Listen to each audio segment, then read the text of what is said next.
দুটা বিষয়ক লৈ আজি ৩০টা জনগোষ্ঠীয় সংগঠন আৰু আছুৰ আমাৰ যৌথ সভা হ'ল। প্ৰথম কথা যে আমি এই ৩০টা জনগোষ্ঠীয় সংগঠন কিয় ঐক্যবদ্ধ হৈছিল। প্ৰথম আছিল ২৬টা। ইয়াৰ পটভূমি আছিল NRC। যেতিয়া বৰপেটাত যেতিয়া NRC কাণ্ড হৈছিল, যেতিয়া বৰপেটাত NRC কাম কাজত যেতিয়া অবৈধ বাংলাদেশী লবিয়ে যেতিয়া বাধা দিছিল, হিংসাত্মক কাৰ্যৰ যেতিয়া আশ্ৰয় লৈছিল, NRC হোৱাত যেতিয়া বাধা দিবলৈ গৈছিল, হিংসাত্মক আন্দোলন কৰিছিল, তেতিয়াই আমি ২৬টা জনগোষ্ঠীয় সংগঠন একলগ হৈছিল। গতিকে ২৬টা জনগোষ্ঠীয় সংগঠন আজি ৩০টা। ইয়াৰ পটভূমি এটাই, ৰাষ্ট্ৰীয় নাগৰিকপঞ্জী উন্নীতকৰণত অবৈধ বাংলাদেশীয়ে বাধা দিছিল, হিংসাত্মক কাৰ্যৰ আশ্ৰয় লৈছিল, তেতিয়া আমি ঐক্যবদ্ধ হৈছিল। আৰু সেইকাৰণে এই মূল বিষয়টো তেতিয়াৰ পৰাই আমি ৩০টা জনগোষ্ঠীয় সংগঠন আমি একেলগে এতিয়া কাম কৰি আছো। আৰু উচ্চতম ন্যায়ালয়ৰ ওপৰত আমাৰ সম্পূৰ্ণ বিশ্বাস আছে। উচ্চতম ন্যায়ালয়ে নিৰৱচ্ছিন্নভাৱে তদাৰক কৰি আছে। এতিয়া তদাৰকৰ পিছত এতিয়া চূড়ান্ত খচৰা প্ৰকাশ পালে, চূড়ান্ত খচৰা প্ৰকাশ পোৱাৰ পিছত দাবী আপত্তিৰ কাম চলি আছে। এই দাবী আপত্তিৰ সময়ত আমি দেখিছো যে ৪০ লাখ মানুহৰ নাম চূড়ান্ত খচৰাৰ পৰা এক্সক্লুশ্যন দিছে, বাদ পৰিছে। এই ৪০ লাখৰ ভিতৰত কিছু খিলঞ্জীয়া মানুহৰ নাম ৰৈ গৈছে। আৰু সেইকাৰণে আমি ৩০টা জনগোষ্ঠীয় সংগঠনে একেলগে যিসকল আমাৰ খিলঞ্জীয়া মানুহৰ নাম কেনেবাকৈ ৰৈ গ'ল, তেওঁলোকৰ নামো যাতে অন্তৰ্ভুক্ত হয়, বা ৭১ চনৰ আগত অহা হিন্দু মুছলমান এই দুটা সম্প্ৰদায়ৰ যাৰ যাৰ নাম ৰৈ গ'ল, তেওঁলোকৰ নাম যাতে ক্লেইম কৰি দাবী কৰি যাতে অন্তৰ্ভুক্ত হয়, এই ক্ষেত্ৰত আমি সহায় কৰি আছো।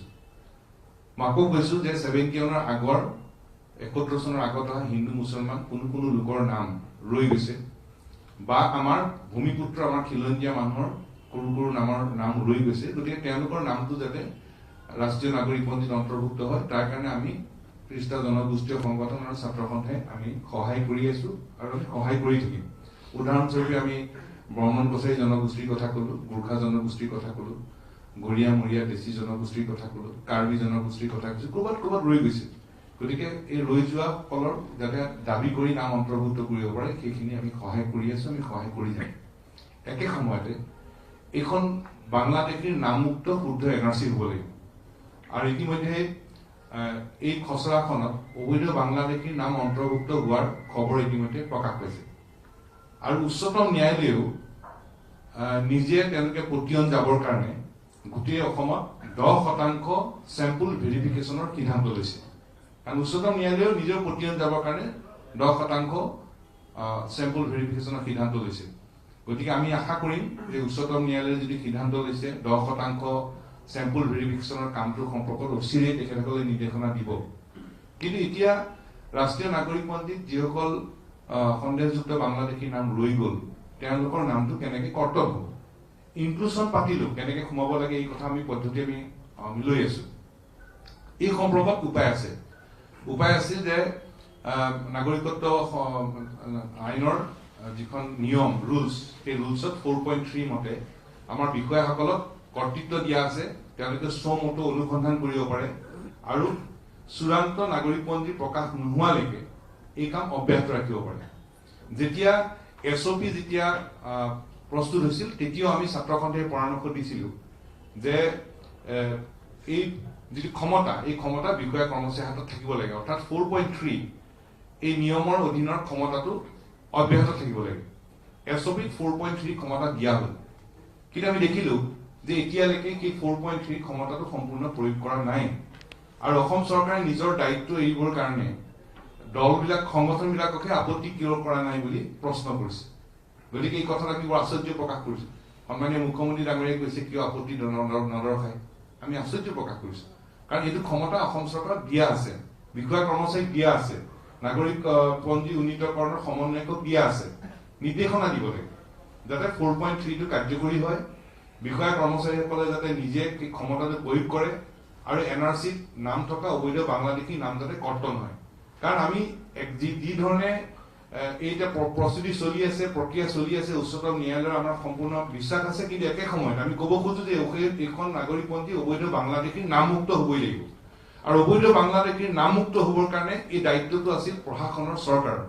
আৰু সেইকাৰণে কেন্দ্ৰীয় চৰকাৰ, অসম চৰকাৰ আৰু নাগৰিকপঞ্জী সমন্বয়ক তেখেতসকলৰ দায়িত্ব আছে।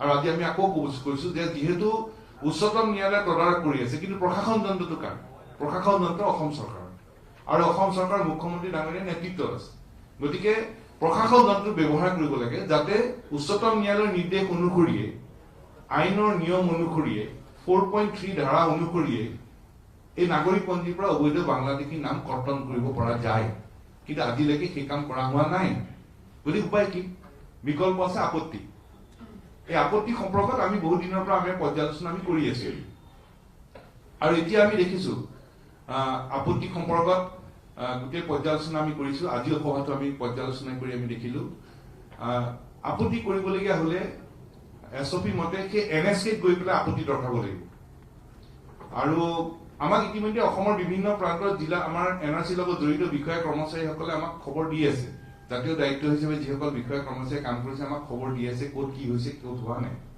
এতিয়া কিন্তু আপত্তি দৰ্শাবলৈ যাওঁতে আমাক বহু ৰাইজে জনাইছে আজি সভাটো আমি বিতংভাৱে কথা পাতে গম পালো অসমৰ বিভিন্ন ঠাইত ৰাইজে খবৰবোৰ দিছে সকলো সংগঠনক যে এনএছকে গৈ দিব লাগিব গতিকে যিবোৰ ঠাইত বাংলাদেশী অধ্যুষিত অঞ্চল য'ত সংখ্যাগৰিষ্ঠ বাংলাদেশী তাত গৈ পেলাই এজন ভাৰতীয় নাগৰিকে গৈ তাত আপত্তি দৰ্শাব নোৱাৰে বাস্তৱ নহয় আৰু সেইকাৰণে সেই আপত্তি দৰ্শোৱাৰ স্থানটো হ'ব লাগে জিলাৰ সদৰ জিলাৰ উপায়ুক্তৰ ওচৰত ডিআৰচিআৰ জনৰ ওচৰত আপত্তি দাখিলৰ সুবিধা দিব লাগে আৰু সেইকাৰণে আৰু একেধৰণে শুনানি ঠাই হ'ব লাগে জিলাৰ সদৰ গতিকে অবৈধ বাংলাদেশীৰ নামমুক্ত শুদ্ধ এনআৰচি প্ৰস্তুত কৰিবৰ কাৰণে যিসকল ৰাইজে আপত্তি দাখিল কৰিবৰ কাৰণে আগ্ৰহ প্ৰকাশ কৰি আছে কিন্তু সেই এনএছকেত গৈ পেলাই নিৰাপত্তাজনিত কাৰণত দাখিল কৰিব পৰা নাই তেওঁলোকক সেই আপত্তি দাখিল কৰিবৰ কাৰণে জিলাৰ উপায়ুক্তৰ ওচৰত সেই সুবিধা দিব লাগে আৰু সেই সুবিধা দিবৰ কাৰণে কেন্দ্ৰীয় চৰকাৰ অসম চৰকাৰৰ সমন্বয়কগৰাকীক ব্যৱস্থা ল'বৰ কাৰণে আজি আমাৰ সভাই আমি দাবী জনাইছো একে সময়তে আমি কেন্দ্ৰীয় চৰকাৰ অসম চৰকাৰ সমন্বয়কক এই সম্পৰ্কত ফলপ্ৰসূ ব্যৱস্থা ল'বলৈ আমি দাবী কৰিছো আৰু আমি এই সম্পৰ্কত আমি উচ্চতম ন্যায়ালয়ৰ লোকেল জাজেছ কমিটিকো আমি আবেদন আকৌ জনাম আমি জইণ্টলি আমি আকৌ আবেদন জনাম যাতে এই কামটো কৰে আৰু যেহেতু উচ্চতম ন্যায়ালয়ে মনিটৰিং কৰি আছে এই সুবিধা দিব লাগিব কাৰণ গোটেই অসমৰ মানুহে বিভিন্ন প্ৰান্তত যোনে গম পায় যে ওচৰৰ গাঁওখনত অবৈধ বাংলাদেশী আছে নাম এনআৰচিত সোমাইছে আপত্তি দাখিল কৰিব খোজে আপত্তি দাখিল কৰিব পৰা নাই সেই সুবিধা কিন্তু দিব লাগিব গতিকে এই কামটো অতি সোনকালে কৰিবৰ কাৰণে আজি আমাৰ এই 30টা জনগোষ্ঠীয় সংগঠনৰ সভাত আমি সিদ্ধান্ত লৈছো আৰু ৰাইজৰ এই প্ৰচেষ্টাত আমি সম্পূৰ্ণৰূপে সহযোগিতা আমি আগবঢ়াই যাম যি ধৰণে দাবীৰ ক্ষেত্ৰত সহযোগ কৰিছো বাংলাদেশীৰ নাম কৰ্তন কৰি শুদ্ধ নাগৰিকপঞ্জী প্ৰস্তুত কৰাৰ ক্ষেত্ৰতো আমি সম্পূৰ্ণৰূপে ঐক্যবদ্ধভাৱে আমি আগবাঢ়ি যাম কাৰণ অবৈধ বাংলাদেশীৰ নামমুক্ত আমাক শুদ্ধ এনআৰচি আমাক লাগিবই আৰু এই ক্ষেত্ৰত অসম চৰকাৰে নিজৰ দায়িত্ব এৰাই চলিলে কিন্তু নহব এইটোৱে আমাৰ চৰকাৰৰ প্ৰতি আমাৰ সতৰ্কবাণী আৰু একে সময়তে